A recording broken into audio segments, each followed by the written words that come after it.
Deməli, müəllimlər, ümumiyyətlə biz bir müəllim olaraq dərslərimizi sinifdə necə qurmalıyıq? İdrak taksonomiyasının tapşırıqlarına uyğun, mərhələlərinə, səviyyələrinə uyğun tətbiq etməliyik.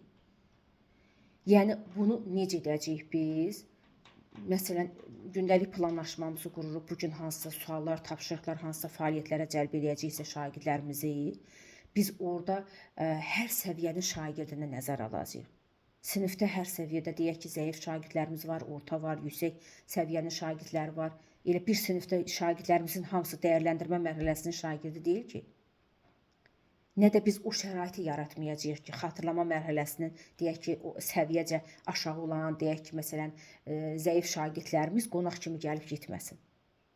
Biz dərsimizi elə quracağıq ki, xatırlama, məsələn, bir dərsin içində həm xatırlama mərhələsinin səviyyəsinə uyğun olaraq tapşırıq tətbiq edəcəyik, həm anlamağa, həm tətbiq, təhlil, dəyərləndirmə və yaratmağa kimi gəlib çıxacağıq.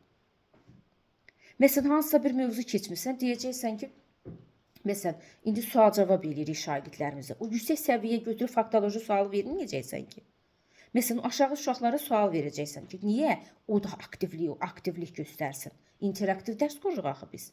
İnteraktiv dərs nədir? İnteraktiv, qarşılıqlı əlaqə, qarşılıqlı fəaliyyət, birgə tətbiq üzərində qurulan dərsdir. Mətndəki obrazlar, məsələn, deyəcəksən, bu mətndə hansı obrazlar var? Xatırlamağın şagirdi durub bu obrazların adını çəkəcək. İndi deyəcəksən ki, anlamaq mərhələsinin şagirdinə bir pillə ondan yuxarı. Deyəcəksən ki, bu obrazları fərqləndir.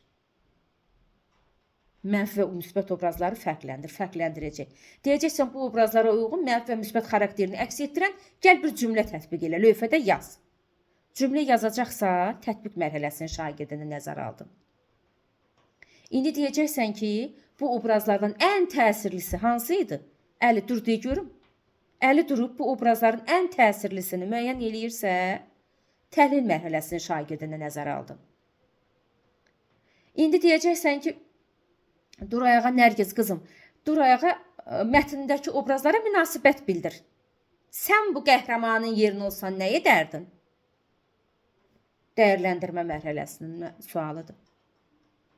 Dəyərləndirmə mərhələsinin şagirdlərini nəzərə aldın. Son 6-cı səviyyə. Gəldik yaratmağa. Yaratmaqda da deyəcəksən ki, bu mətnə sonluq yaz özündən.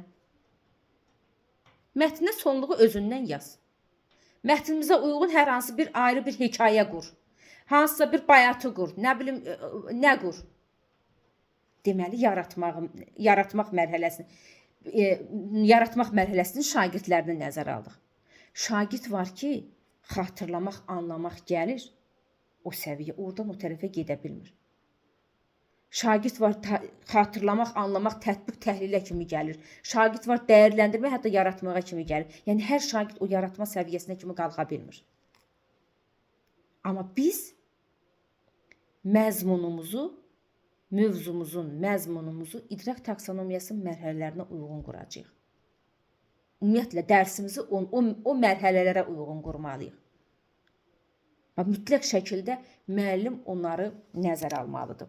Bu idrak taksonomiyasına aid olan bir mövzuydu müəllimlər.